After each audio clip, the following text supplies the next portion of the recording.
Untuk teman-teman yang belum masuk ke room-nya, silahkan untuk mengingatkan ya, untuk bisa masuk ke room-nya karena udah dimulai gitu. Oke, sebelumnya Assalamualaikum warahmatullahi wabarakatuh. Selamat malam semuanya. Waalaikumsalam warahmatullahi Malam, Kak. wabarakatuh. Ya. PPT-nya udah kelihatan kan ya? Kelihatan, Kak. Oke. Sebelumnya saya mohon maaf banget ya karena baru dapat melaksanakan tutorialnya pada malam hari ini karena kemarin ada sesuatu hal seperti itu jadi belum bisa melaksanakan tutorialnya. Kita belum pernah ketemu ya sebelumnya. Mungkin kita perkenalan dulu kali ya. Sebelumnya perkenalkan, nama saya Nurin Nahar, bisa dipanggil Nurin gitu. Sama-sama berkuliah juga. Saya mau ambil S2 Ilkom, tapi saya mau ambil kelas manajemen informasi gitu. Nah, untuk bahasan malam hari ini saya akan lebih membahas terkait dengan pengujian hipotesis gitu ya, yang tentunya untuk materinya mungkin kalian udah banyak mendapat dari Pak Faisal gitu. Jadi di sini saya akan mengulas kembali sedikit gitu dan nantinya akan mungkin lebih banyak ke penerapannya gitu, penerapan pengujian hipotesisnya sendiri gitu. Oke. Saya mau tahu dulu nih, ada yang tahu manfaat atau kegunaan pengujian hipotesis sendiri nggak? Ada yang mau berpendapat? Manfaat pengujian hipotesis itu apa sih sebenarnya? Kenapa kalian harus menggunakan pengujian hipotesis? Kemudian pada saat apa hipotesis itu digunakan gitu? Ada yang tahu nggak? Ada yang mau berpendapat nggak?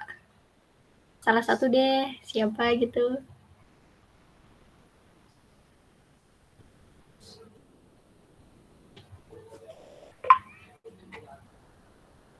Oke, ada ya. Oke lah, udah. Kalau hipotesis itu sendiri, itu kan berupa anggapan gitu ya. Hipotesis itu bisa dikatakan sebagai anggapan dasar atau ketika ada suatu permasalahan, jadi hipotesis itu menunjukkan suatu jawaban atas permasalahan tersebut gitu. Tapi jawaban atau anggapan ini dia bersifat sementara. Nah, karena sifatnya yang sementara ini, jadi kita belum tahu nih kebenarannya itu benar atau tidak gitu. Oleh karena itu kita butuh pengujian. Nah, ini yang namakan pengujian hipotesis gitu ya. Sebentar, masih ada yang masuk ya.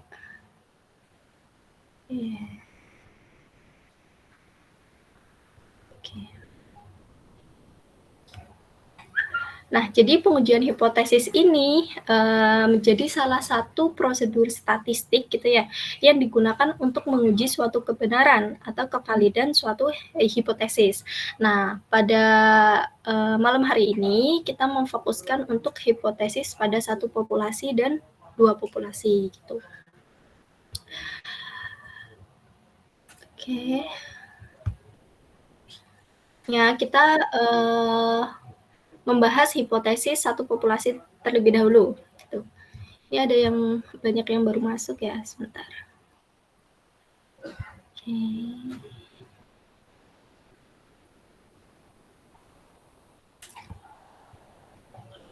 Nah, ini ya hipotesis ya. Kemudian hipotesis, dalam pengujian hipotesis kita harus atau diwajibkan ya mengenal apa itu H0 atau hipotesis 0 atau H1 atau hipotesis alternatif gitu. Kalau H0 sendiri dia kan suatu pernyataan yang bersifat status quo atau bisa dikatakan hipotesis 0 ini menyatakan bahwa tidak ada beda atau tidak ada perubahan atau tidak ada hubungan antar variabel gitu. Nah, sedangkan Sedangkan hipotesis 1 atau hipotesis alternatif ini kebalikannya. Jadi hipotesis 1 ini menyatakan bahwa ada suatu perbedaan atau terdapat perubahan atau terdapat hubungan antara variabel gitu.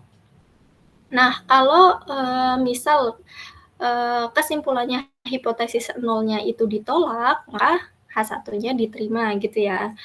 Nah, ini H1 akan diterima jika H0 itu ditolak gitu. Kalau hipotesis 0 sendiri, dia juga biasanya itu diajukan sebagai klaim awal yang akan diuji kebenarannya gitu. Jadi kalau hipotesis 0 ini sudah ada sebelumnya, kayak misalkan kita ingin melihat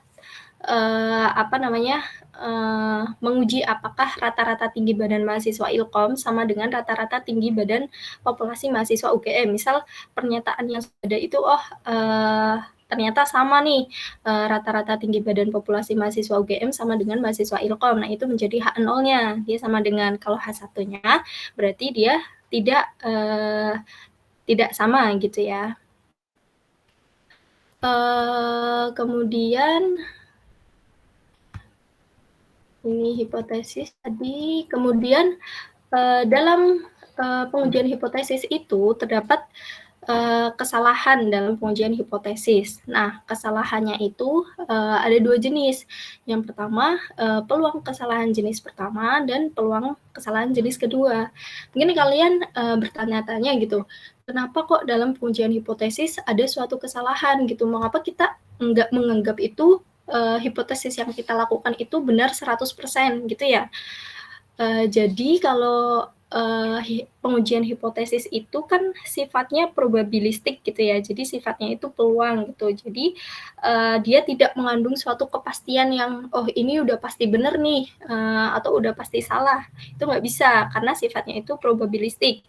Maka ada suatu kesalahan di dalamnya gitu. Nah, kesalahan ini bisa kita atur sesuai dengan peneliti gitu. Mau menggunakan kesalahan misal 1% atau 2% gitu. Jadi bisa diatur oleh peneliti itu sendiri, tergantung dalam konteks penggunaannya, seperti itu. Nah, untuk yang pertama, peluang salah jenis pertama ini terjadi ketika hipotesis nolnya ini ditolak, padahal sebenarnya diterima. Menolak H0 padahal sebenarnya diterima, atau H0-nya itu sebenarnya benar. Atau bisa dikatakan ketika kita menguji hipotesis, kita membuat kesimpulan nih bahwa ada perubahan atau ada hubungan signifikan antara variabel. Padahal sebenarnya itu tidak ada hubungan antar variabel gitu. Itu kesalahan jenis pertama. Nah, untuk tingkat signifikansinya itu kita menggunakan alfa kalau untuk peluang salah jenis pertama gitu. Contohnya gini, kita menggunakan tingkat signifikansinya atau alfanya itu 5%. Nah, alfa 5% ini berarti kita mengizinkan kesalahan jenis pertama itu terjadi dengan probabilitas 5%, seperti itu. Kalau misalkan 1%, berarti ya kita mengizinkan kesalahan jenis pertama yang terjadi itu dengan probabilitas 1% gitu. Nah, itu untuk kesalahan jenis pertama gitu ya. Dan ini ada juga tingkat kepercayaan. Jadi kalau semisal kita menggunakan alfa 5%, berarti kan tadi kita mengizinkan kesalahan jenis pertama itu terjadi dengan probabilitas 5% gitu ya. Dengan tingkat kepercayaan ini inverse-nya dari alfa gitu. Jadi 1 min alfa. Berarti inverse-nya itu kan 95% gitu kan. 95%. Jadi kita percaya hipotesis yang kesimpulan hipotesis yang kita buat itu sebesar 95% gitu. Nah, itu jenis pertama.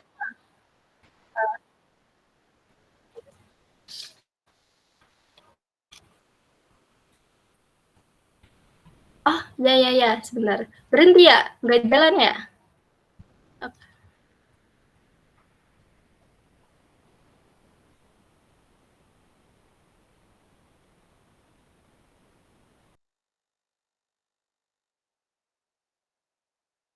Ini kelihatan nggak ya? Kelihatan jelas nggak?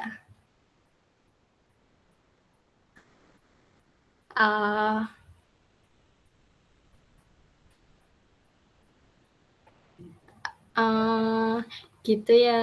Oke, coba. Kayaknya share screen-nya sih. Sebentar.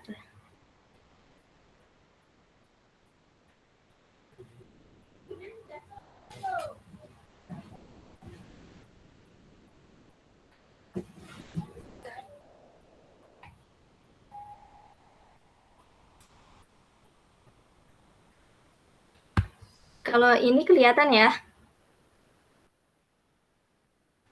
Oh, kalau coba ya. Kalau ini kelihatan nggak? Kelihatan. Oke, udah berubah ya. Oke. Tadi sampai mana nih? Sampai sini ya. Jadi ulang sedikit. Jadi kalau peluang hipotesis 1, dia kondisinya itu ketika kita menolak H0 atau menolak hipotesis 0, padahal sebenarnya itu H0-nya ini diterima gitu. Dengan tingkat kepercayaan inverse-nya dari alfa gitu. Jadi 1 min alfa. Jadi kalau misalkan kita menggunakan alfa 1%, berarti kita artinya mengizinkan kesalahan jenis pertama itu terjadi dengan probabilitas 1%. Dengan tingkat kepercayaannya berarti 1 dikurang 1% gitu, atau 100 dikurang 1%, 99%. Berarti kita percaya sebesar 99% itu kesimpulan hipotesis yang kita buat itu udah benar gitu. Kemudian kesalahan jenis kedua, tadi kan kesalahan jenis pertama ya. Kalau kesalahan jenis kedua ini terjadi ketika H0-nya ini diterima. H0-nya diterima, sedangkan H1-nya ini H0-nya diterima, padahal sebenarnya H0-nya ini ditolak atau H0-nya salah gitu. Artinya kita gagal menemukan perbedaan atau hubungan yang sebenarnya ada, seperti itu. Nah, kalau kesalahan seperti ini bisa dapat terjadi itu karena sampelnya itu terlalu kecil. Jadi sampelnya itu tidak cukup besar untuk mendeteksi kebenarannya gitu ya. Dan kalau untuk peluang jenis kedua ini dituliskan sebagai beta gitu, dan dalam peluang jenis kedua ini ada yang namanya kuasa pengujian. Kalau tadi alfa ini tingkat kepercayaan, kalau beta ini kuasa pengujian gitu. Nah, kuasa pengujian dia inverse-nya dari peluang salah jenis kedua atau inverse-nya beta, jadi 1 min beta gitu. Nah, kuasa pengujian itu apa? Kuasa pengujian itu menggambarkan suatu kemampuan ujian untuk mendeteksi efeknya gitu ya, efek yang sebenarnya ada gitu. Jadi ya untuk menggambarkan kemampuan pengujian kita gitu, seperti itu. Itu kalau peluang salah jenis kedua gitu. Tetapi biasanya tuh dalam kenyataannya tuh parameter populasi itu seringkali nggak diketahui gitu ya. Jadi kita cuma bisa menggunakan alfa gitu. Jadi alfa yang bisa dikendalikan. Makanya kebanyakan peneliti kalau menguji hipotesis itu menggunakan alfa gitu ya. Biasanya itu umumnya yang digunakan itu alfanya itu 1% atau 5% itu umumnya ya. Tapi tergantung peneliti juga sih menentukan alfanya itu berapa gitu. Ini untuk kesalahan dalam pengujian hipotesis. Sampai sini ada yang mau ditanyain dulu nggak? Enggak ya, oke. Lanjut. Nah, ini langkah-langkah dalam pengujian hipotesis. Nah, tentunya ini pembahasannya satu populasi dulu ya. Nah, yang pertama ini uji hipotesis bagi rataan gitu. Nah, langkah yang pertama gimana? Langkah yang pertama kita harus bisa nih merumuskan hipotesis yang akan kita uji gitu. Nah, untuk hipotesis sendiri ini bisa terdiri dari dua ya. Bisa hipotesis satu arah atau hipotesis dua arah gitu. Nah, kalau dilihat ini H0-nya dia mengandung sama dengan gitu ya. Ini mengandung sama dengan semua. Nah, kenapa ingat yang tadi, kalau H0 itu kan menunjukkan bahwa tidak ada perbedaan, gitu kan.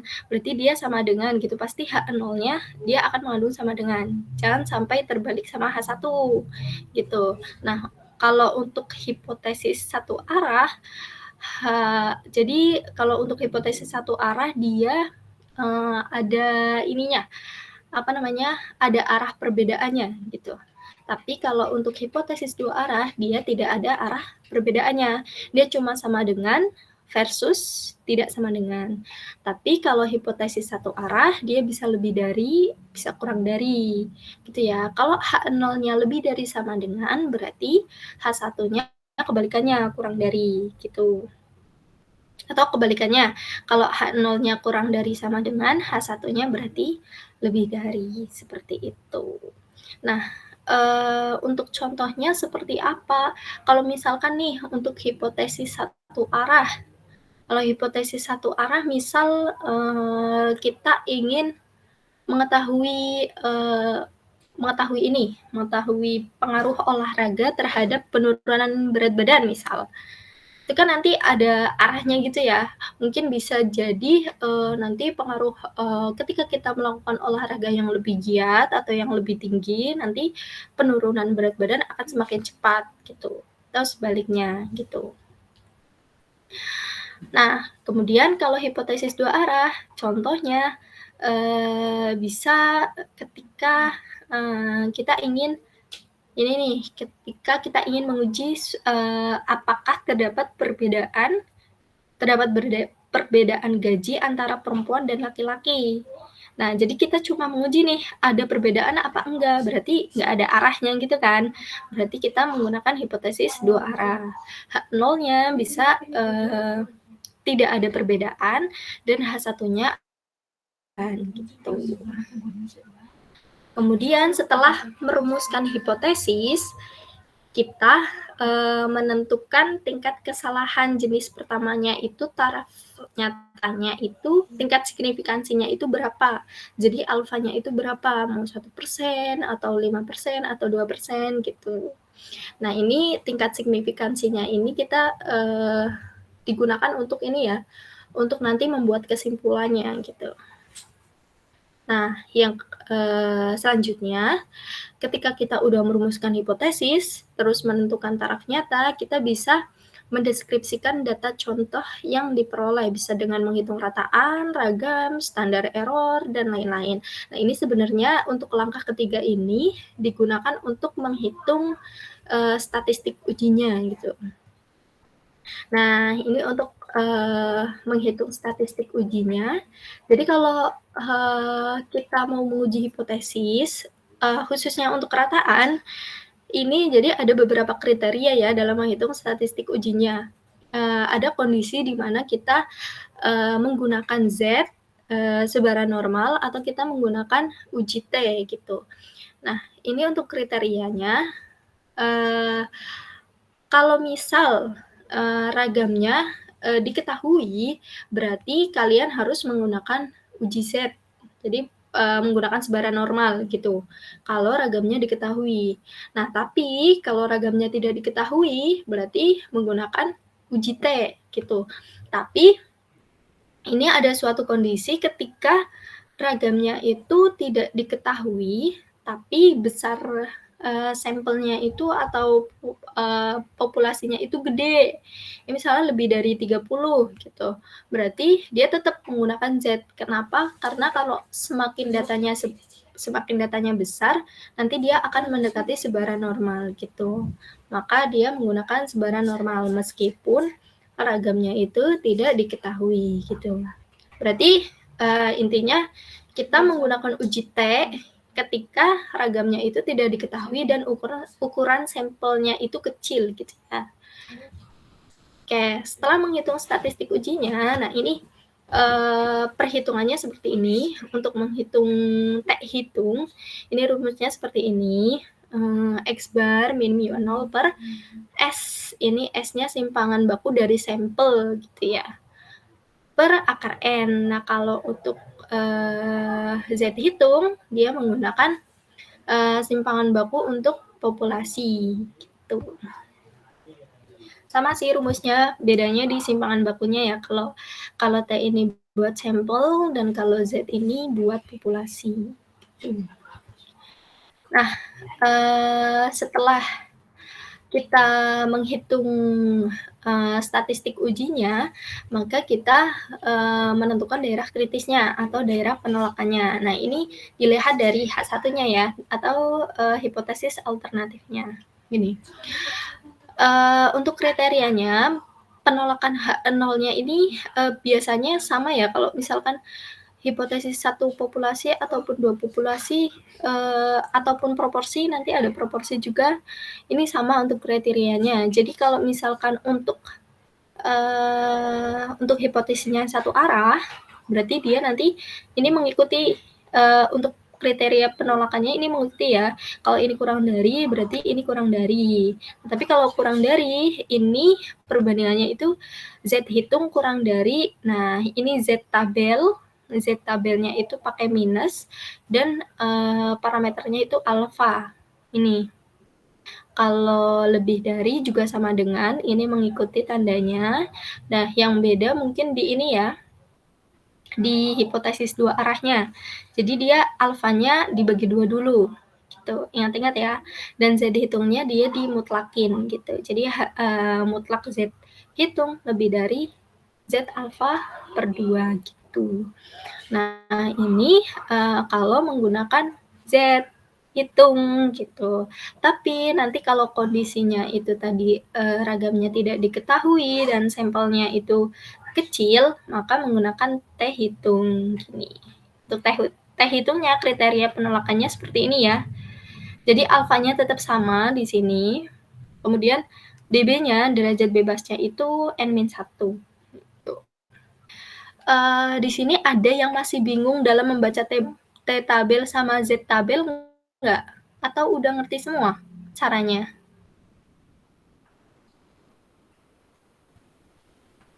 Udah ngerti semua ya? Oke. Jadi kalian kalau mau melakukan pengujian hipotesis ini harus bisa ya baca Z tabel sama T tabel, karena buat nanti kita mengambil kesimpulan gitu. Kemudian langkah yang terakhir itu menarik keputusan dan kesimpulannya. Gitu. Nah, tadi untuk rata-rata dan sekarang untuk yang proporsi. Nah, nanti setelah ini kita akan lebih ke penerapannya gitu, tutorialnya. Untuk rata-rata ada yang mau ditanyain dulu nggak?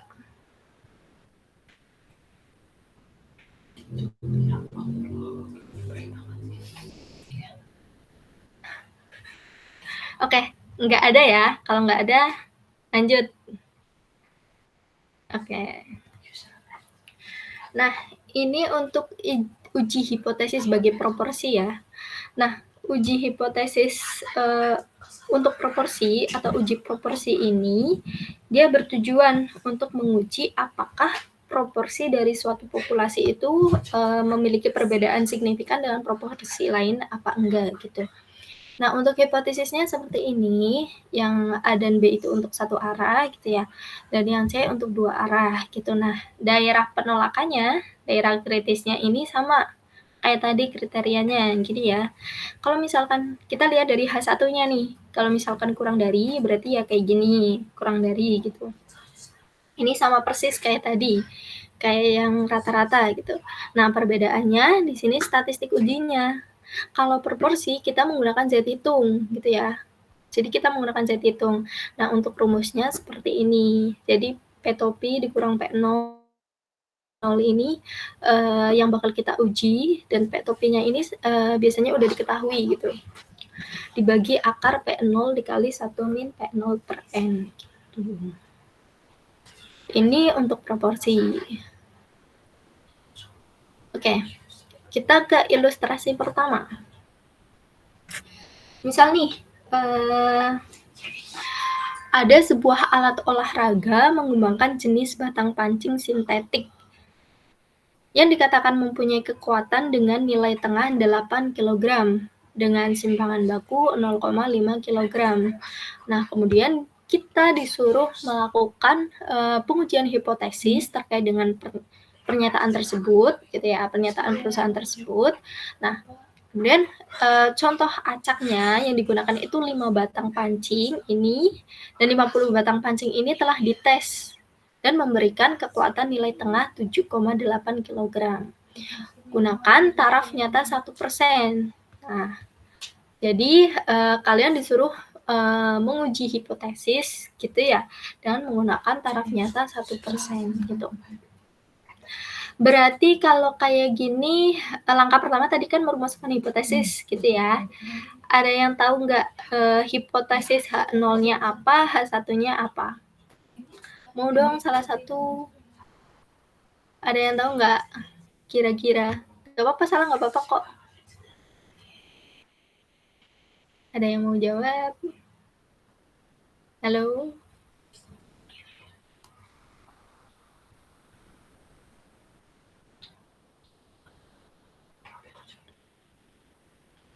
H0-nya apa, H1-nya apa kira-kira? Dia diketahui nih kekuatan nilai tengahnya itu 8 kg dan simpangan baku 0,5 kg. Nah, kita disuruh melakukan pengujian hipotesis pernyataan ini, pernyataan bahwa pancing itu memiliki kekuatan dengan nilai tengah 8 kg atau enggak gitu. Pernyataannya benar apa salah gitu. Jadi H0-nya apa, H1-nya apa?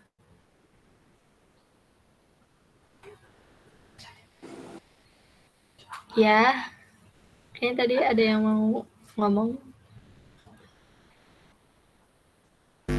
H0-nya sama dengan 8. H0-nya sama dengan 8, H1-nya? H1-nya tidak sama dengan 8. Oke. Namanya siapa ya kalau boleh tahu?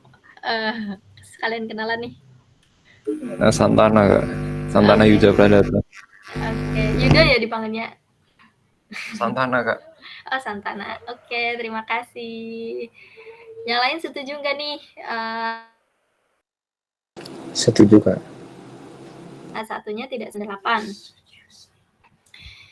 Setuju ya, bener ya, gitu. Nah, ini H0-nya mu sama dengan 8 versus H1-nya mu tidak sama dengan 8 gitu. Nah, ini alfanya diketahui, alfanya 0,01, nih, N-nya 50, kemudian simpangan bakunya ini diketahui 0,5, sama rata-ratanya itu 7,8 gitu.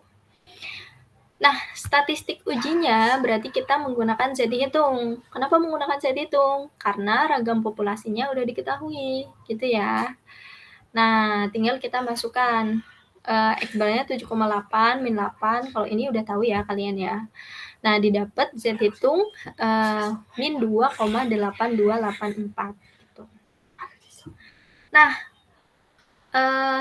kemudian kita cari titik kritisnya. Untuk tadi berarti dia kan berarti ini pakai 2 arah ya. Kalau 2 arah tadi Z alfanya itu dibagi 2 gitu. Karena alfanya 1%, 1% berarti kan 0,01 dibagi 2 berarti 0,005 ya dibagi 2. Nah, ini ketemu Z tabelnya ini 2,57583. Oke, bentar, ada yang masuk kayaknya. Oke.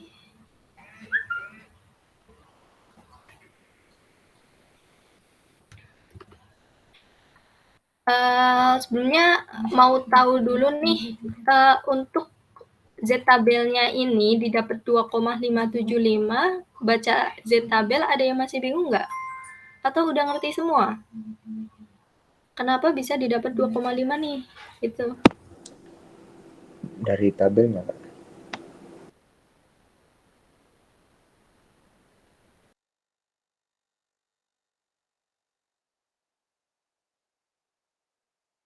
Ya, aku punya ada.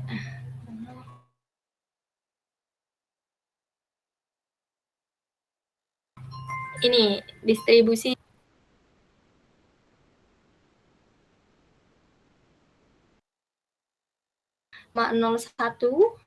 dibagi 2 berarti kan 0,005 ya. Berarti Z tabelnya itu berapa? 0,05. Nah, dari sini berarti berapa? Bisa nggak?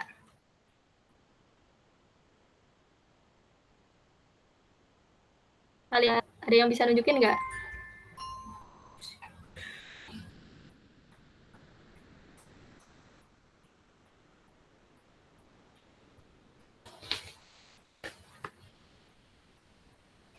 Salah satu dong. Gimana? Takutnya dari kalian ada yang masih bingung ya menentukan Z tabel gitu. Salah satu bisa nunjukin biar yang lain juga pada tahu. Gitu.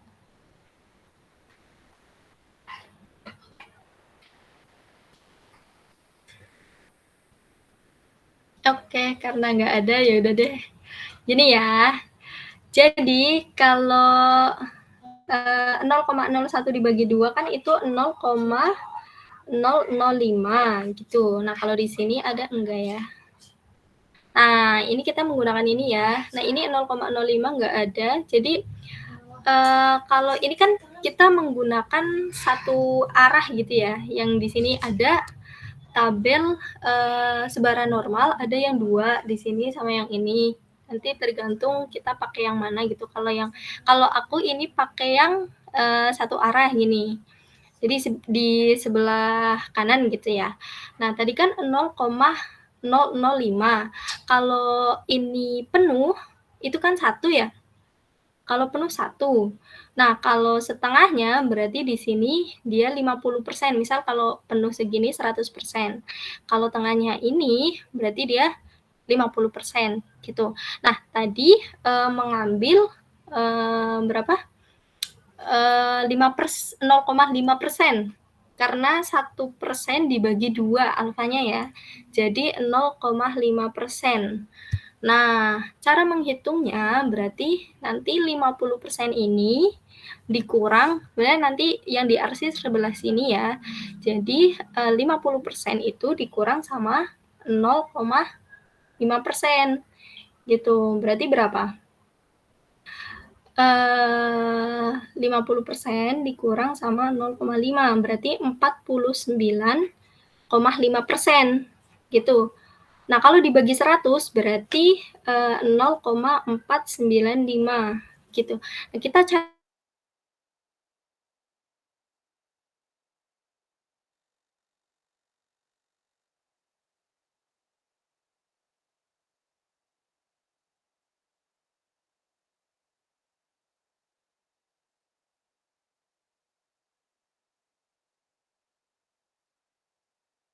dia kelebihan. Berarti kita pakainya yang ini nih.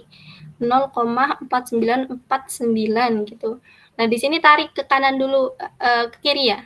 2,5, terus yang di atas berapa nih? 7. Berarti 2,57. Kita tarik garis lurus. Jadi 2,57 sekian sebenarnya, tapi 2,57 aja sudah benar sih. 2,57. Nah, ini ya. 2,57. Kenapa didapat 2,57583 itu dari tadi itu ya. Nah, ini ada komanya di belakang koma. Ada banyak sebenarnya karena tadi nggak genep ya. 0,495. Tadi 0,49 sekian gitu. Ada yang masuk ya? Bentar.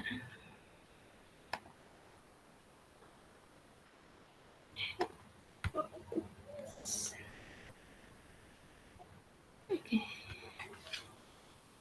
Gitu ya caranya. Oke, setelah kita tahu titik kritisnya, kita tinggal membuat kesimpulannya. Nah, ini wilayah penolakannya. Wilayah penolakannya tadi kalau untuk 2 arah itu kan mutlak dari Z hitung lebih besar dari Z alfa per 2. Nah, ini untuk wilayah penolakannya berarti kan 2,8284 ini kan minus tadi ya, diketahui minus ini Z hitungnya, tapi dimutlakin jadi positif, berarti lebih besar. Ini kan, lebih besar dari 2,575. Berarti kesimpulannya tolak H0. Ya kan, tadi kan kriterianya kalau tolak H0, Z hitung mutlak lebih dari Z alfa per 2 gitu. Nah, ini bisa juga kita mencari dengan p-value. Bisa juga kita menggunakan Z hitung, jadi Z hitung dibandingin sama Z tabel, atau kita dengan menggunakan p-value. Tuh. Tapi biasanya sih pakai Z hitung ya. Kalau pakai p-value, gini caranya. Jadi peluang Z lebih besar min Z hitung, ini untuk mu-nya sama dengan 8, ditambah peluang Z kurang dari Z hitung. Jadi Z lebih besar min Z hitung, ditambah sama peluang Z kurang dari Z hitung. Nah, nanti kalian lihat di tabel Z-nya, ini didapat 0,004678. Nah, untuk kriteria penolakannya, kalau menggunakan p-value, itu kalau misal p-value kurang dari alfa, berarti dia tolak H0. Tapi kalau misalkan p-value-nya itu lebih dari alfa, berarti dia terima H0. Nah, ini kita lihat, p-value-nya ini 0,00467. Berarti kurang dari 1% kan? 1% itu kan 0,01. Berarti kurang dari, berarti kesimpulannya tolak H0 gitu. Sama kan ya? Sama kalau misal kita menggunakan Z hitung. Kesimpulannya akan sama ketika kita menggunakan p-value ataupun kita menggunakan Z hitung gitu. Nah, tadi tolak H0 berarti artinya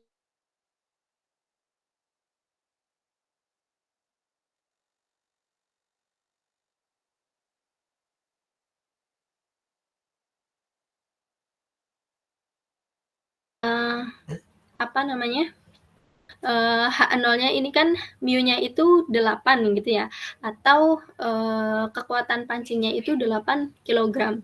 Tapi kesimpulannya ini menolak H0, berarti dikatakan belum cukup bukti untuk menyatakan bahwa kekuatan batang pancing itu memiliki kekuatan 8 kg pada taraf nyata 1% gitu.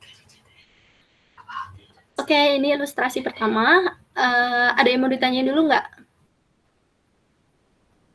Dari ilustrasi pertama ini. Masih gampang ya? Ada yang mau ditanyain?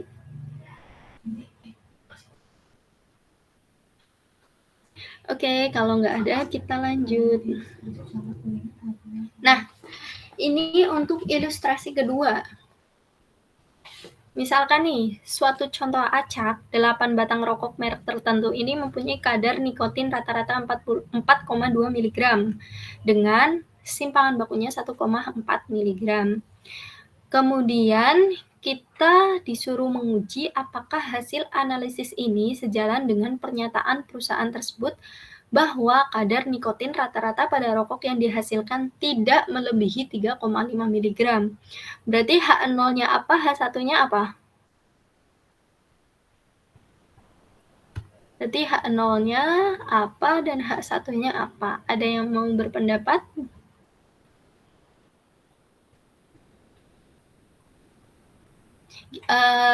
Gini dulu deh, ini satu arah atau dua arah hipotesisnya? Satu arah, Kak. Satu arah, oke, betul. Kalau H0-nya apa? H1-nya apa?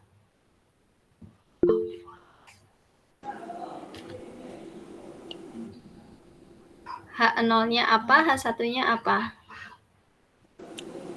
Lebih kecil sama dengan dari 3,5. Lebih kecil sama dengan... udah kelihatan ya? Ada. Halo. Ada. Ya. Oke. Aku lupa lagi. Tadi kayak ada yang mau masuk. Iya, benar ya. Hipotesisnya itu lebih besar dari sama dengan 3,5.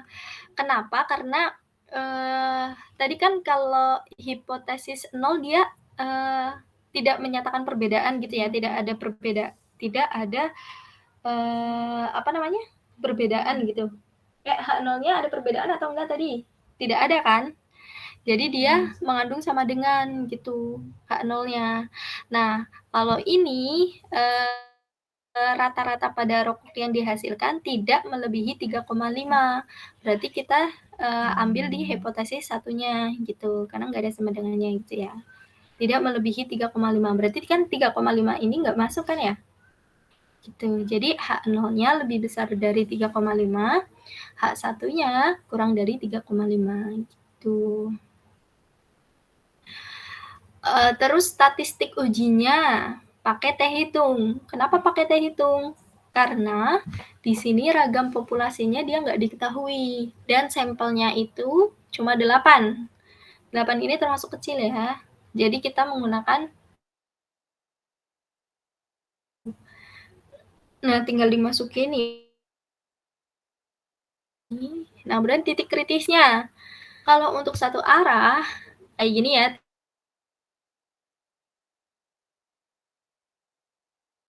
Nah, wilayah penolakannya T hitung itu karena kita lihat hipotesis kurang dari. Nah, kalau kurang dari berarti di sini minus T tabel gitu ya.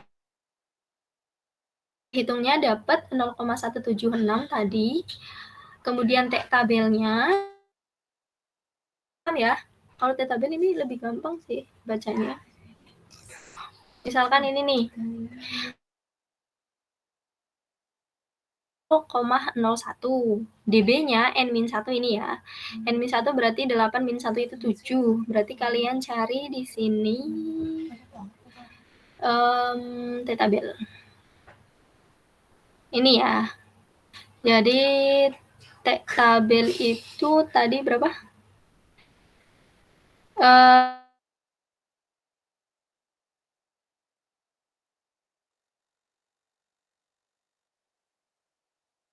Itu berarti di sini. Terus dB-nya 7. Tarik garis lurus ini ya, lurusnya ya. Berarti nilainya 2,99795. 2, oke. Ini ya. Nah, terus kan T hitung lebih dari ini kan kriterianya T hitung kurang dari min T tabel, gitu kan. Tapi hasilnya T hitung justru lebih dari T tabel. Berarti kesimpulannya apa? Terima H0 gitu. Artinya tidak cukup bukti untuk menyatakan bahwa kadar nikotin rata-rata pada rokok yang dihasilkan perusahaan tersebut tidak melebihi 3,5 mg pada taraf nyata 1%. Gitu. Gampang ya kalau pengujian hipotesis ya. Dari sini dulu, ada yang mau ditanyain dulu? Ada yang mau ditanyain dulu nggak untuk ilustrasi 2?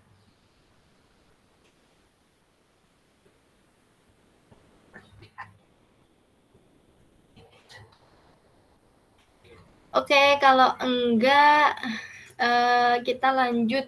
Ini ilustrasi 3-nya apa ya ini?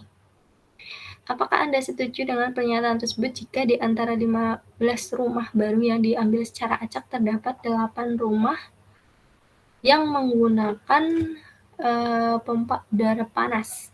Oh, berarti ini dia bukan rata-rata lagi. Dia menggunakan proporsi. Jadi seorang pemborong menyatakan bahwa di 70% rumah-rumah yang baru dibangun di kota Jakarta dipasang suatu alat pemompa udara panas. Nah, kalian disuruh nguji. Setuju enggak dengan pernyataan tadi itu? Jika di antara 15 rumah baru yang diambil secara acak terdapat 8 rumah yang menggunakan pompa udara panas. Terus gunakan taraf nyata 10%. Kalau proporsi tadi menggunakan Z hitung atau T hitung?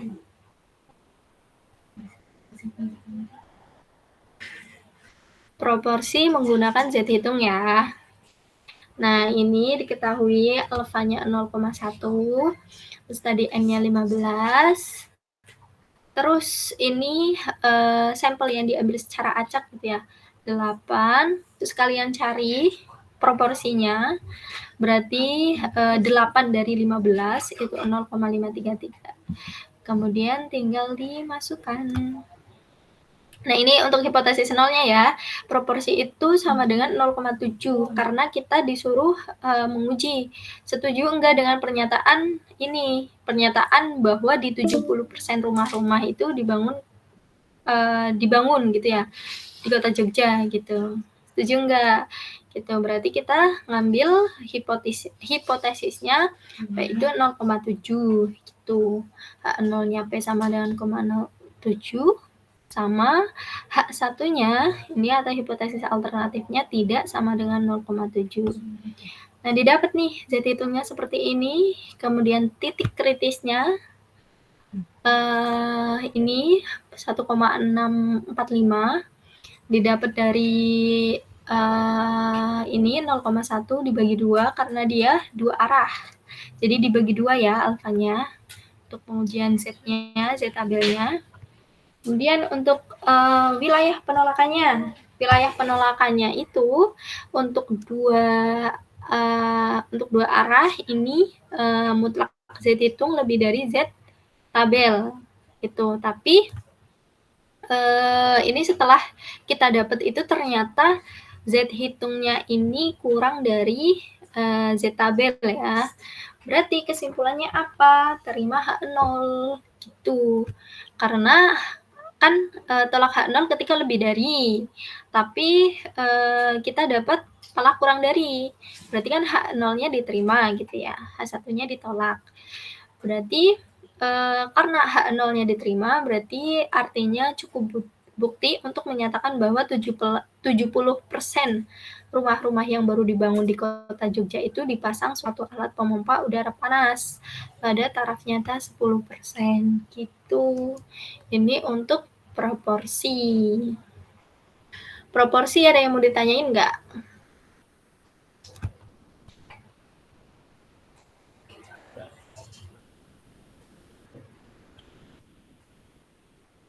Ada yang mau ditanyain dari proporsi? Atau yang dari tadi deh, dari awal sampai sini ada yang mau ditanyain dulu nggak?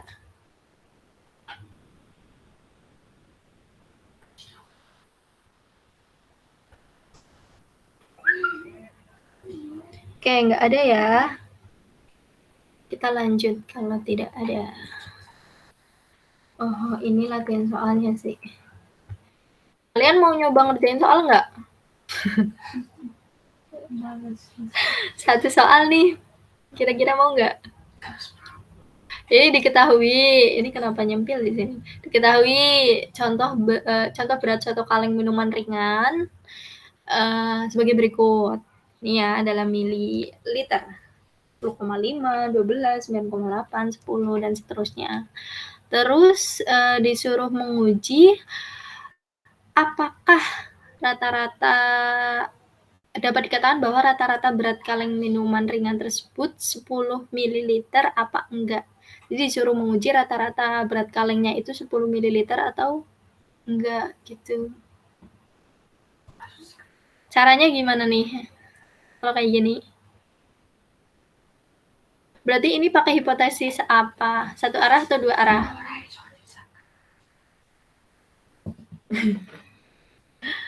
Dua arah, Kak. Dua arah. Iya, betul ya. Dua arah. H0-nya apa? H1-nya apa? H0 10. Ya, H1-nya berarti tidak sama dengan 10. Tidak 10. Iya, benar. Gitu ya. Terus uji statistiknya pakai Z hitung atau T? Pakai T, Kak.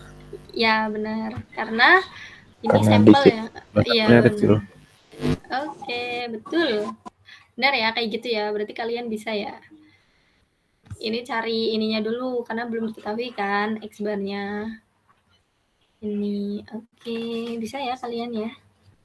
Pakai T, ini penolakannya. Kalian ini harus tahu ya, wilayah penolakannya seperti apa. Kalau pakai dua arah, berarti alfanya per 2. Gitu. Nah, kesimpulannya seperti ini. Tak tolak H0. Karena wilayah penolakannya tolak H0 ketika lebih besar, Z itunya lebih besar dari Z tabel. Tapi di sini malah lebih kecil gitu ya. Jadi tak tolak H0 gitu. Oke.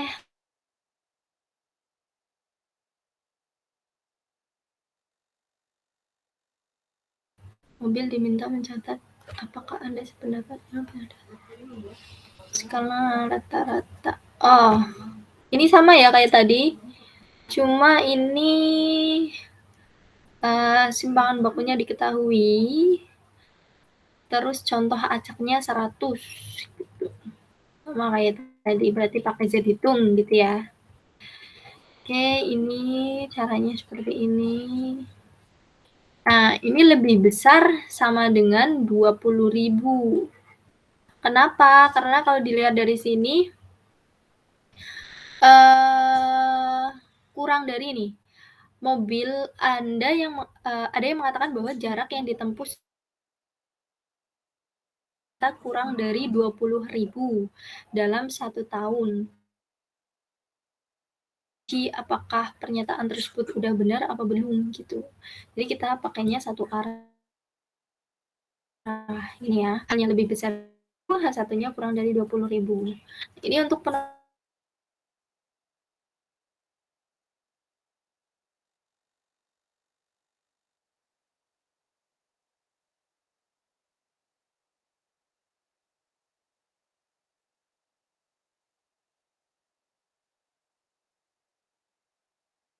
hitungnya lebih dari, maka tak tolak H0. Nah, kalau tolak H0 kan kurang dari, tetapi ini kebalikannya, Z hitung justru lebih dari Z tabelnya, min Z tabel, maka tak tolak H0 atau bisa dikatakan terima H0 sih ini. Jadi gitu. Itu ya. Oke, ini contoh soal yang ketiga. Ini kalian sudah paham sih. Oke. Kalau sudah paham, kita masuk ke pengujian hipotesis dua populasi. Jadi satu populasi udah paham semua ya tadi ya? Ya, Kak. Oke, siap. Ini untuk pengujian hipotesis dua populasi ya. Ini sebenarnya untuk kriteria uji statistiknya. Jadi kalau misalkan dua populasi itu bisa jadi dua populasi itu menjadi suatu data berpasangan gitu. Kalau saling bebas, berarti di sini ada kriterianya juga. Berarti mu1 min mu2 ya. Kalau saling bebas itu kalau misalkan ragamnya diketahui, kayak tadi menggunakan uji Z gitu, pakai sebaran normal. Kalau tidak diketahui, ini ada dibagi dua. Jadi kalau ragamnya tidak diketahui, kalau semisal karena tidak diketahui, kan kita nggak tahu ya ragamnya itu sama atau beda. Nah, kalau diasumsikan sama, berarti menggunakan uji T. Kalau beda juga menggunakan uji T, gitu. Ya, kalau tidak diketahui, kita menggunakan uji T. Kalau diketahui, menggunakan uji Z, gitu ya. Ini untuk data berpasangan juga dia menggunakan uji T. Ini untuk proporsi ya. Proporsi kayak tadi tetap menggunakan uji Z, gitu. Nah, ini untuk wilayah penolakannya sama ya kayak tadi gitu ya. Nah, ini karena ada dua populasi, berarti ini H0-nya, kalau ini satu arah, ini dua arah, berarti H0-nya mu1 min mu2 lebih besar sama dengan atau bisa kurang dari sama dengan delta 0. Nah, delta 0 ini menunjukkan selisih rata-rata populasinya gitu ya. Selisih rata-rata populasinya gitu. Nah, kalau hipotesis dua arah, dia menggunakan sama dengan dan tidak sama dengan. Nah, daerah penolakannya sama kayak tadi. Nih, kalau dilihat sama semua kan. Kalau ini satu arah berarti pakai ini. Kalau dua arah berarti ini harga mutlak, tapi alfanya dibagi dua. Nah, Z hitungnya kayak gini. Z hitungnya jadi X bar 1 gini ya rumusnya. Ini tadi menunjukkan selisih rata-rata populasi dari mu1 dan mu2 gitu. Untuk set hitungnya, kemudian ini ragamnya diketahui gunakan Z hitung. Nah, ini kalau ragamnya tidak diketahui.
Hmm.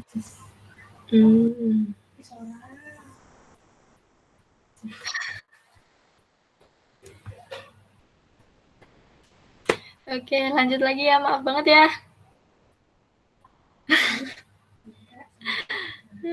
Oke, kita lanjut. Tadi sampai mana ya?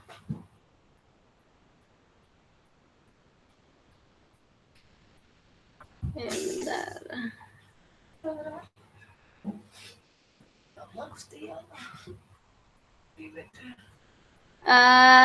Ini tadi udah sampai sini belum?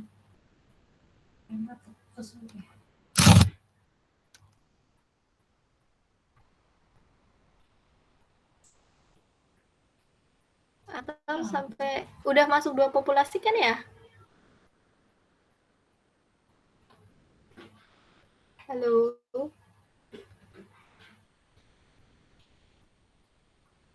Suaraku kedengeran kah? Sudah masuk 2 populasi, Kak. Oke. Udah sampai mana? Sini?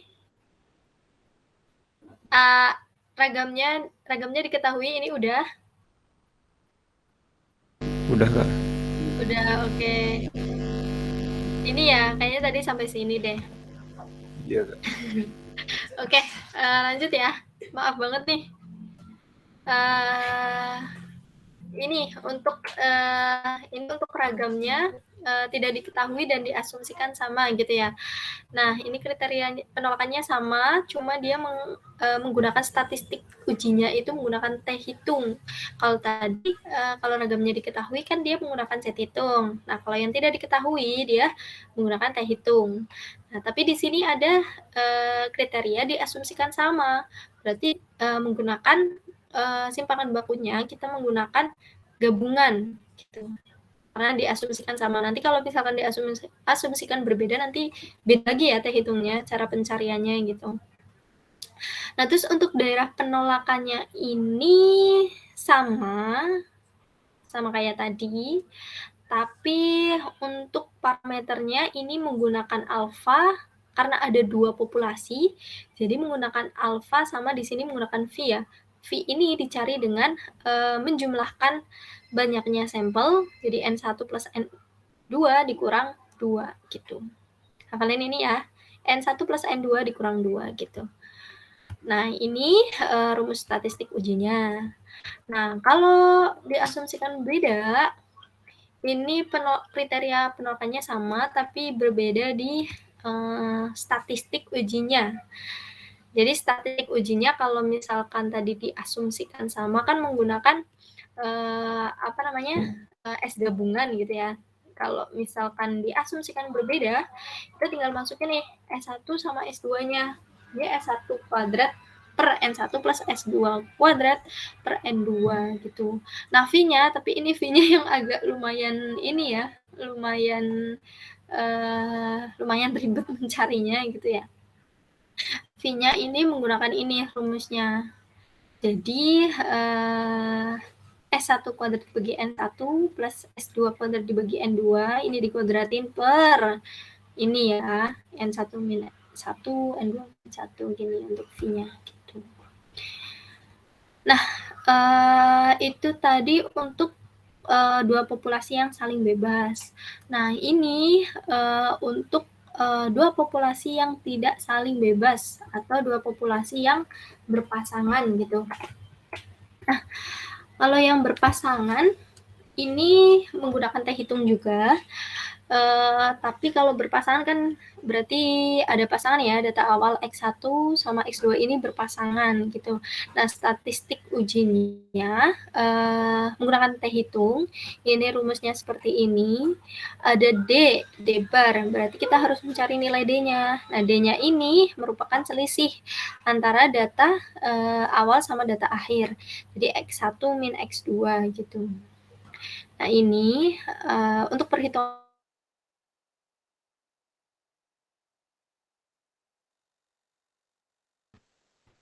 Nah, ini untuk proporsi. Untuk proporsi seperti ini, jadi ada hipotesis satu arah dan hipotesis dua arah juga. Nah, Z hitungnya seperti ini. P1 min P2 ini sebenarnya mirip ya kayak tadi ya, cuma di sini dia menggunakan proporsi.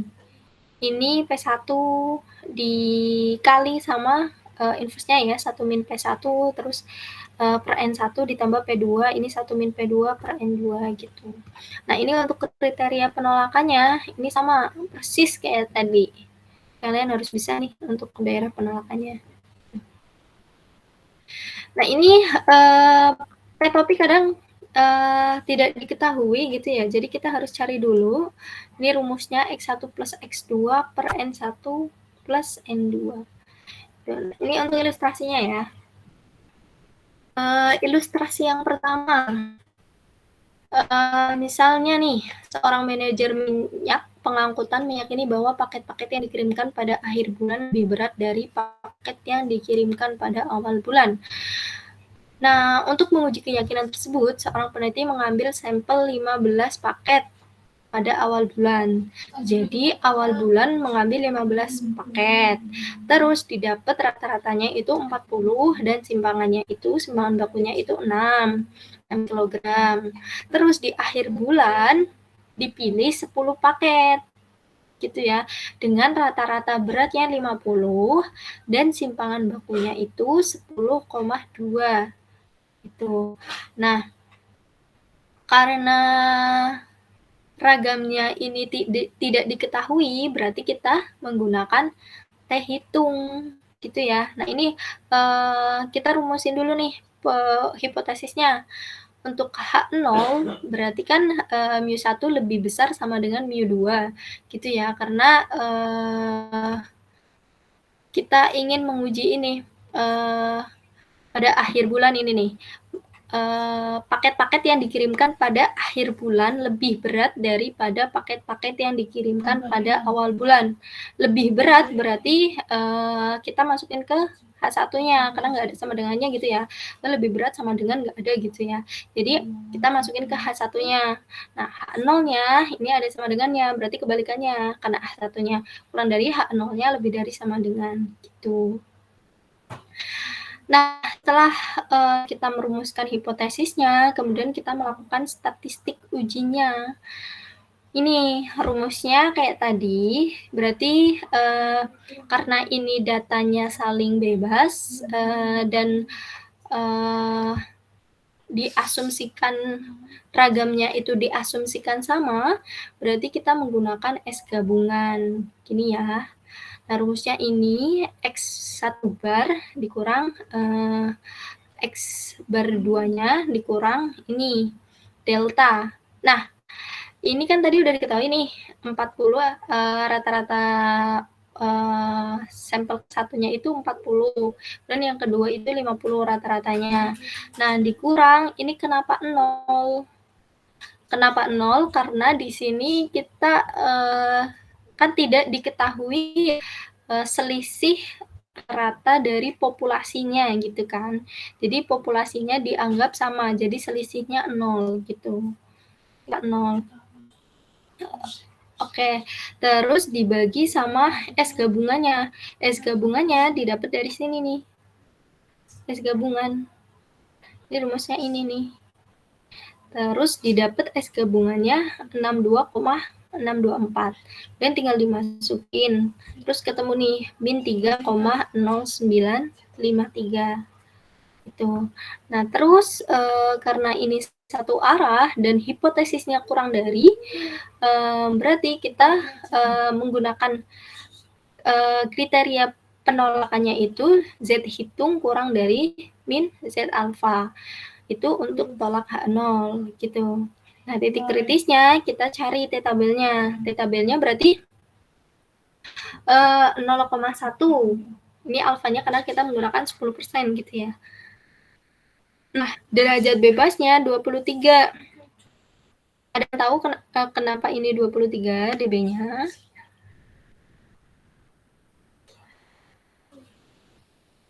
Karena 23 ini karena ini ya. Jadi N1-nya kan itu tadi 15. N2-nya itu 10 kan. N1 ditambah N2, 15 tambah 10, itu kan 25. Nah, rumusnya itu kalau dB-nya itu N1 ditambah N2 dikurang 2 gitu. Jadi 15 tambah 10, 25 dikurang 2, jadi 23 gitu. Nah, ini didapat tabelnya segini. Kemudian dibandingkan sama Z hitungnya. Ternyata Z hitungnya tadi berapa? Min 3,09 ini kurang dari minus. Ini ada minusnya ya, jangan lupa. Minus 1,319. Benar kan? Kurang dari. Berarti dapat disimpulkan cukup bukti untuk menyatakan bahwa pendapat manajer bahwa paket-paket yang dikirimkan pada akhir bulan itu lebih berat daripada paket-paket yang dikirimkan pada awal bulan. Pada taraf nyata 10%. Gitu. Tolak H0 ya. Tolak H0 berarti terima 1 ini. mu1 kurang dari mu2. Berarti ini ya kesimpulannya. Akhir bulan ini. Akhir bulan ini kan berarti mu2-nya kan. Akhir bulan lebih berat daripada yang awal bulan ini. Jadi mu2 lebih besar dari mu1. Atau bisa dibalik jadi berat di awal bulan ini lebih kecil daripada akhir bulan. Karena kita menerima 1 ya, menolak H0. Gitu. Sampai sini ada yang mau ditanyain dulu nggak?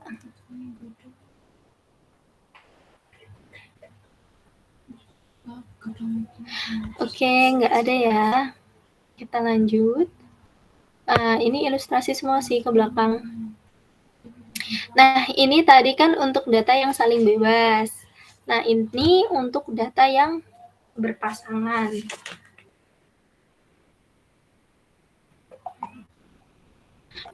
Nah, kalau yang data berpasangan, ini misalkan ini pekerja dengan musik dan tanpa musik gitu. Jadi kalau dengan musik, ini rata-rata produknya selama sebulan segini, terus kalau tanpa musik segini gitu.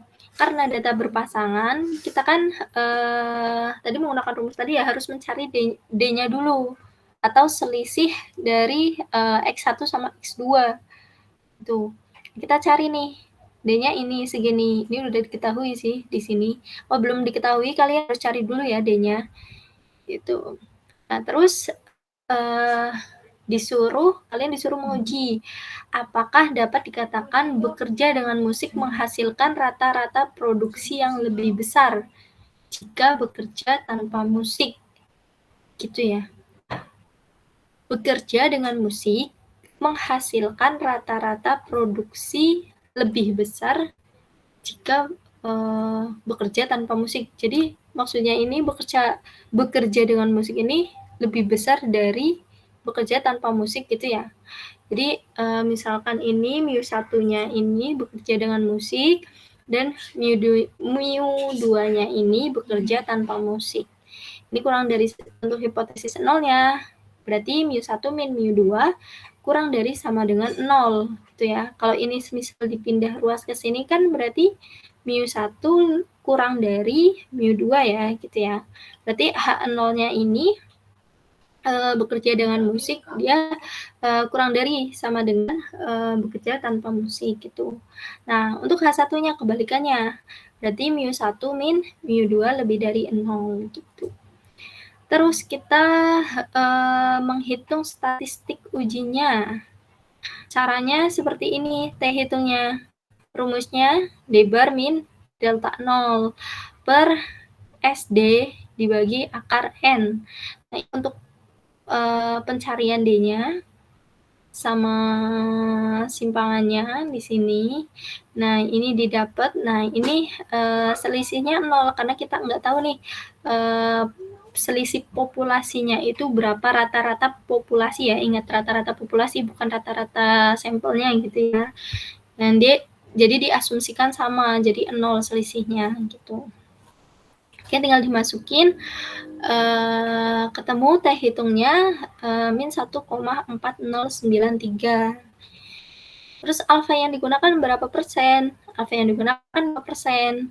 Nah, karena ini satu arah dan hipotesisnya H1-nya itu lebih besar, berarti untuk kriterianya T hitung lebih besar dari T tabel kalau tolak H0 ya.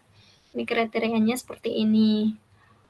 Terus alfanya menggunakan 5% dan DB-nya itu 9 karena N-1 gitu ya. Ini kan N-nya ada 10.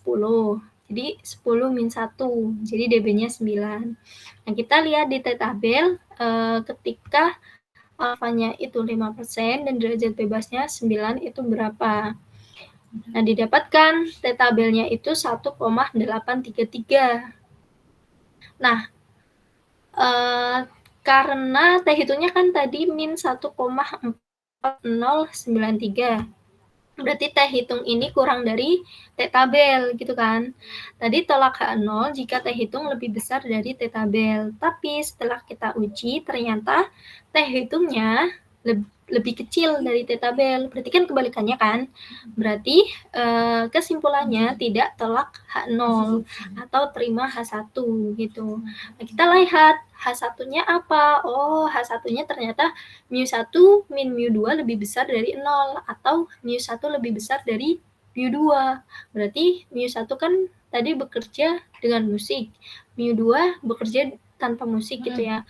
Berarti dapat disimpulkan cukup bukti untuk menyatakan rata-rata produksi dengan musik itu lebih besar dari rata-rata produksi tanpa musik gitu. Nah, ini untuk data berpasangan. Kalau yang tadi data saling bebas gitu ya.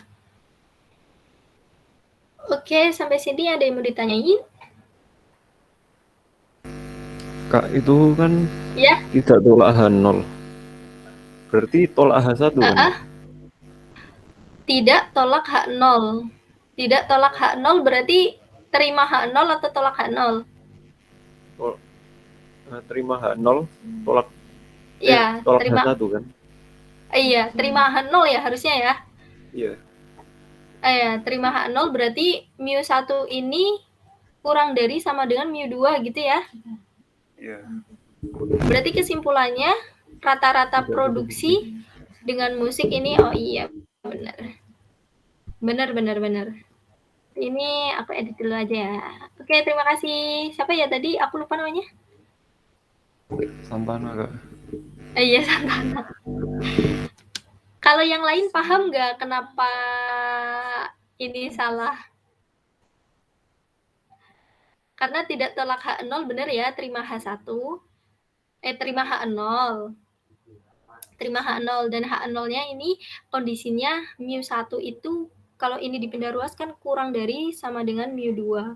Berarti dia cukup bukti untuk menyatakan bahwa rata-rata produksi dengan musik dia kurang dari ya.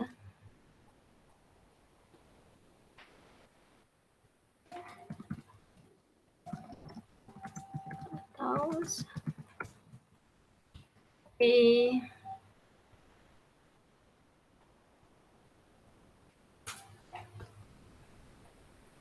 Oke, ada yang mau ditanyain lagi nggak?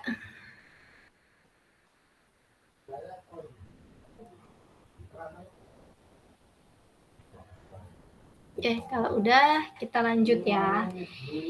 Ini untuk yang proporsi. Kalau proporsi ini, misalkan nih, sebuah penelitian dilakukan untuk menguji pengaruh obat baru untuk viral infection. Nah, 100 ekor tikus ini diberikan suntikan infeksi, kemudian dibagi secara acak ke dalam 2 grup. Nah, ini dibagi ke dalam 2 grup ya, masing-masing 50 ekor. Berarti grup 1 sama dengan grup 2 itu sama besar gitu ya. Nah, grup satunya ini sebagai kontrol dan grup 2 ini nanti diberi obat baru tersebut. Kemudian setelah 30 hari, proporsi tikus yang hidup untuk grup 1 36% dan untuk grup 2 60%. Terus ditanya apakah obat tersebut efektif apa enggak gitu. Ini ada catatan obat dikatakan efektif jika perbedaan antara grup perlakuan dengan grup kontrol lebih dari 12%. Berarti ini yang bakal kita jadiin hipotesisnya ya. perbedaan antara grup perlakuan dengan grup kontrol lebih dari 12%. Berarti hipotesisnya seperti ini. P2 min P1 kurang dari sama dengan 0,12. Karena kalau perbedaan itu berarti kan itu selisih gitu ya. Jadi P2 min P1 kurang dari sama dengan 0,12. Nah, H1-nya dia yang lebih dari 0,12. Ini kebalikannya gitu ya. Nah, kalau proporsi itu pasti menggunakan Z hitung. Ingat ya, proporsi pakai Z hitung. Nah, ini rumusnya seperti ini. Tuh. Nah, di sini ada selisihnya nih, delta nolnya. Delta nolnya 12, karena untuk populasinya gitu ya. Nah, ini 12, kita masukkan. Nah, ketemunya Z hitungnya itu sebesar berapa ini ya? 1,23. Ini 1,23. Nah, terus kita ambil kalau proporsi berarti ini satu arah gitu ya. H1-nya itu lebih besar, berarti kita menggunakan kriterianya Z hitung lebih besar dari Z tabel. Nah, Z tabelnya kita menggunakan 5%. Ini nggak dikatakan sih ya, Z tabel, alfanya berapa. Biasanya kalau alfanya nggak diketahui, kita pakai 5% gitu. Kita asumsikan 5% aja. Ini 5% berarti 0,05 gitu. Terus ketemu Z tabelnya 1,645 gitu. Terus karena Z hitung, dia kurang dari Z tabel. Kalau tolak H0, dia kan Z hitung lebih dari Z tabel. Tetapi ternyata Z hitungnya kurang dari Z tabel. Berarti terima H0 atau tolak H0? Terima ya. Oke. Maka terima H0. Berarti kesimpulannya apa? Kesimpulannya belum cukup bukti untuk menyatakan bahwa obat tersebut efektif. Gitu. Ini ya, terima H0. Kalau efektif ini tadi kan dikatakan efektif jika perbedaan antara grup perlakuan dengan grup kontrol itu lebih dari 12%. Itu kan perbedaannya itu lebih dari 12%. Nah, tapi ternyata kan tadi terima H0 ya. Ini P2 kurang, berarti ini selisihnya ini kurang dari sama dengan 0,12. Berarti kan ini dikatakan tidak efektif kan. Yang efektif itu H1-nya gitu kan ya. Nah, ini terima H0. Iya, berarti belum cukup bukti untuk menyatakan bahwa obat tersebut efektif. Jadi kesimpulannya ini belum efektif gitu ya.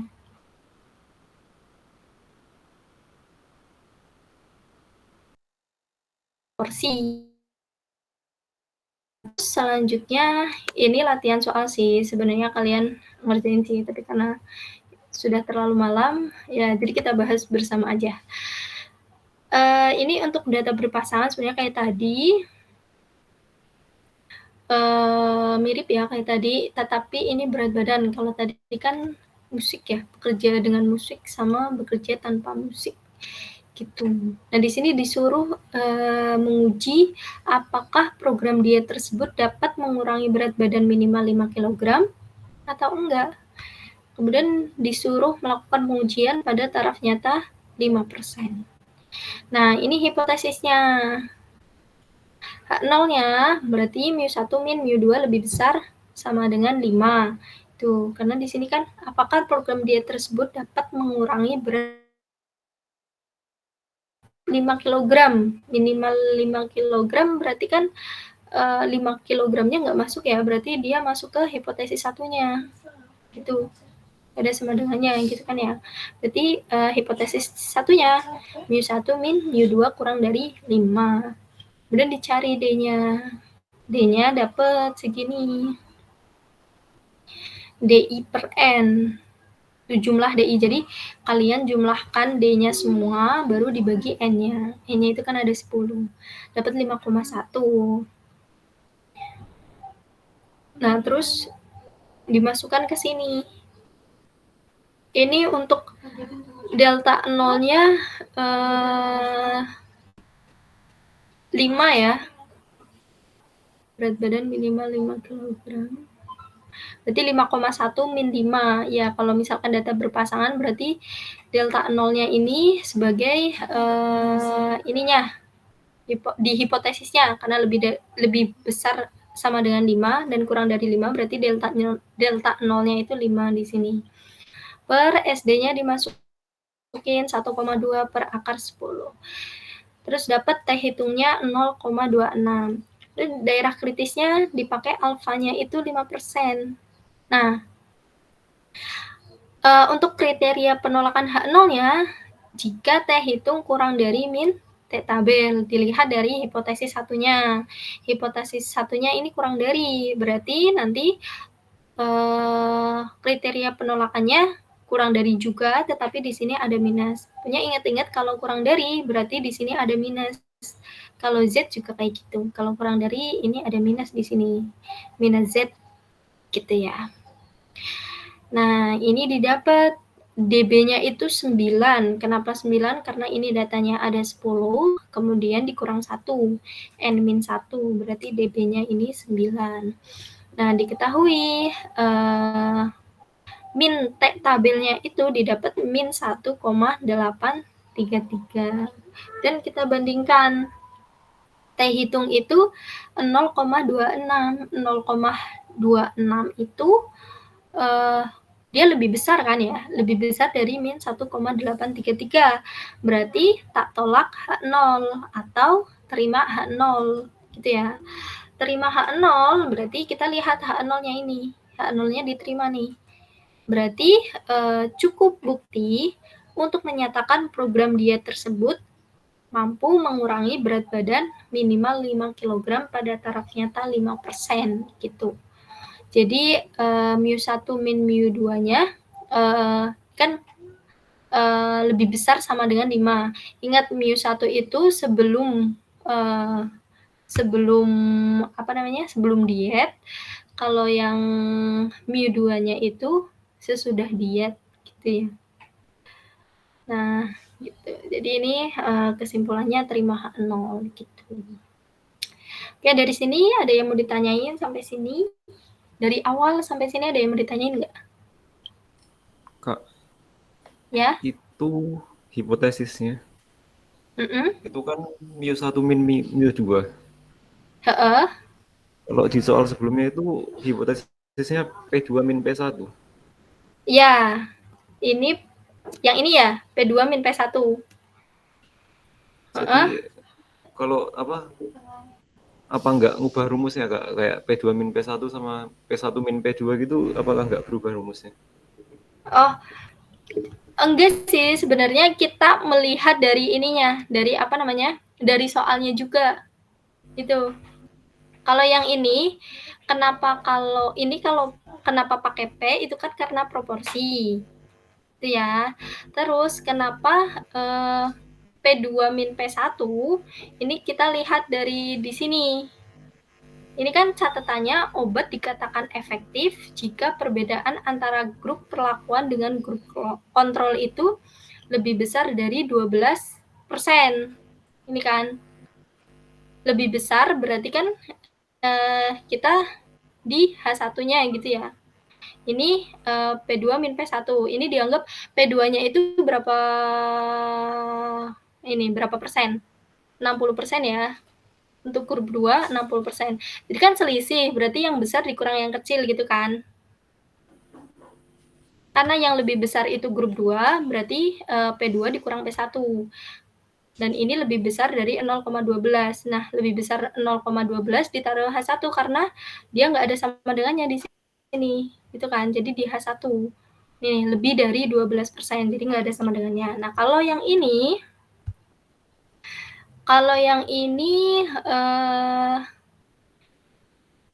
kita pakai mu karena dia menggunakan rata-rata gitu ya, bukan proporsi lagi.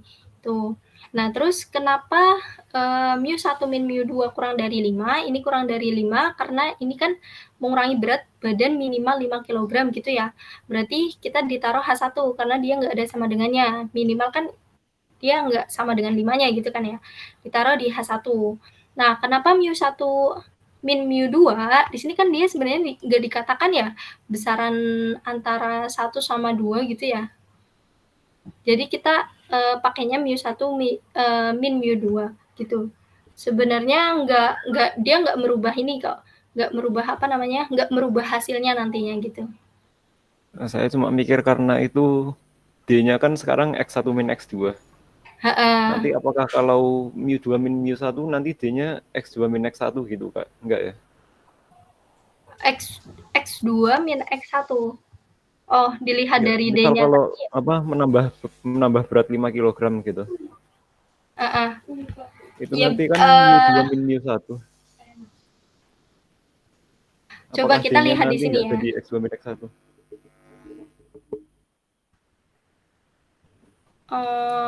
Iya ya. Harusnya D1-nya kalau ini kan X2 min X1 gitu ya. Ini mu1 min mu2 gitu ya. Kalau di sini dia D-nya X1 min X2. mu1 min mu2 gitu ya.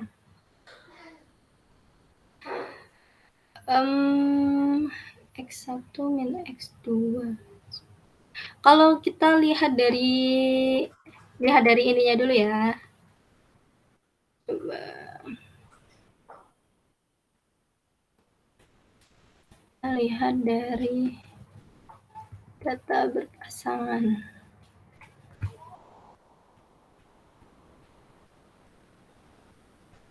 Kalau data berpasangannya ini sebenarnya kalau dari rumus awalnya itu X1 min X2 ya. X1 min X2, tetapi di sini dia nanti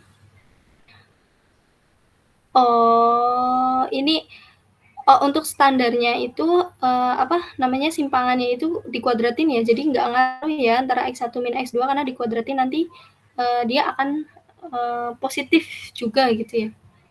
X1, X2. Tapi ngaruh di T hitungnya, Kak. Ngaruh di T hitungnya. T hitungnya kan iya, itu. jumlah DI ya. Jumlah DI per N-nya ya gitu ya.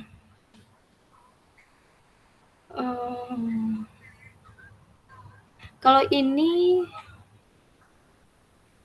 T hitungnya DI per N. Iya sih ngaruh ya di sini harusnya ya. Oke, kita ngikut ini aja ya. Yang ini nih. Jadi D-nya kita pakai X1 min X2 gitu ya. Karena ini berarti nanti coba kalian coba ini untuk X1 min X2-nya. Ini pakai X1 min X2-nya ya. Soalnya di sini tadi udah diketahui sih D-nya X2 min X1. Coba nanti kalian cari sendiri X1 min X2, nanti apakah hasilnya itu akan sama atau enggak. Itu coba aja ya. Apakah akan sama? Salah X.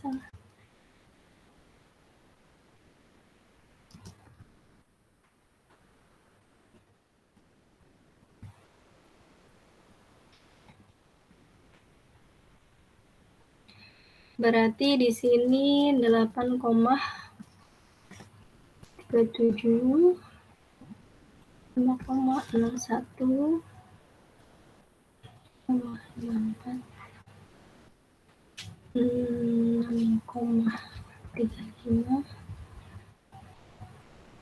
6,24, 6,24, 4,73, 7,18 sama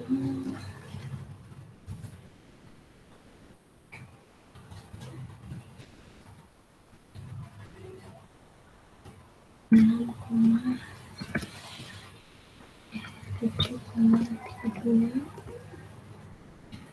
0,59, 6,28, 8,23, 4,9, 7,33,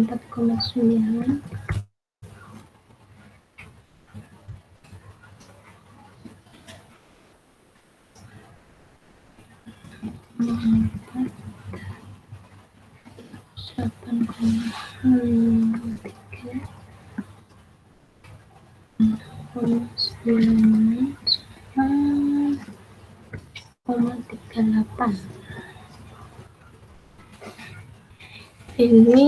untuk kalau misalkan kita X1 min ini ya X2.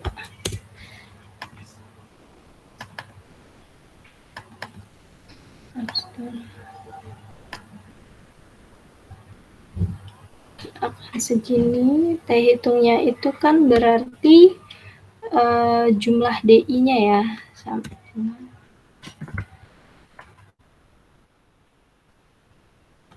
ini berarti ini D-nya itu akan sama dengan ini dibagi 10. D hitungnya. Oh, tapi ini sama ya hasilnya, min 0,399. Ya nggak? Sama nggak?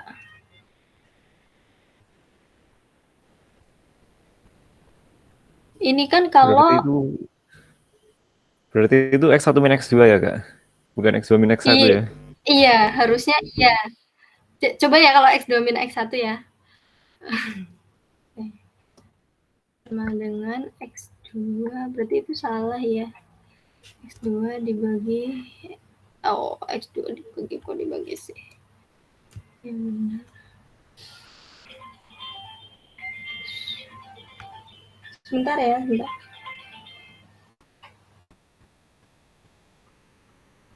Ini angkatan satu.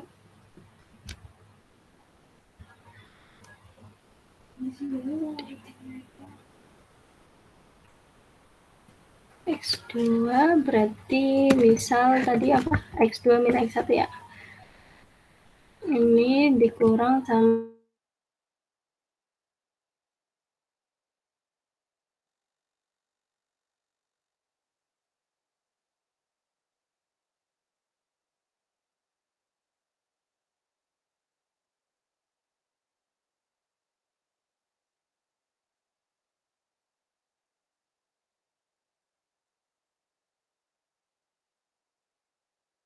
ini, Mbak.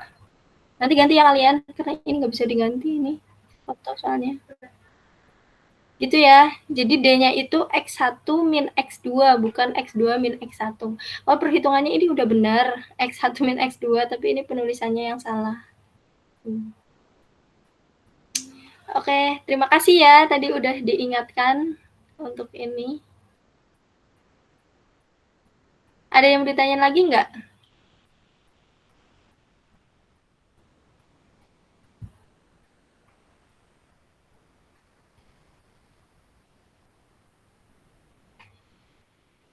Oke, kalau udah nggak ada yang mau ditanyain lagi, saya cukupkan tutorialnya sampai di sini. Oh iya, mau mengingatkan besok bakalan ada soal ya. Sebenarnya ini udah jadi, tapi masih perlu diinin lagi, di-fixin lagi, ada beberapa perubahan. Mungkin kemungkinan besok sore akan di-share antara di Classroom atau di grup gitu ya. Nanti kalian kerjain gitu. Ada beberapa soal sih, nggak banyak kok. Oke, sampai di sini dulu. Kurang lebihnya mohon maaf. Terima kasih telah mengikuti tutorialnya. Sampai di sini dulu aku tutup. Wassalamualaikum warahmatullahi wabarakatuh.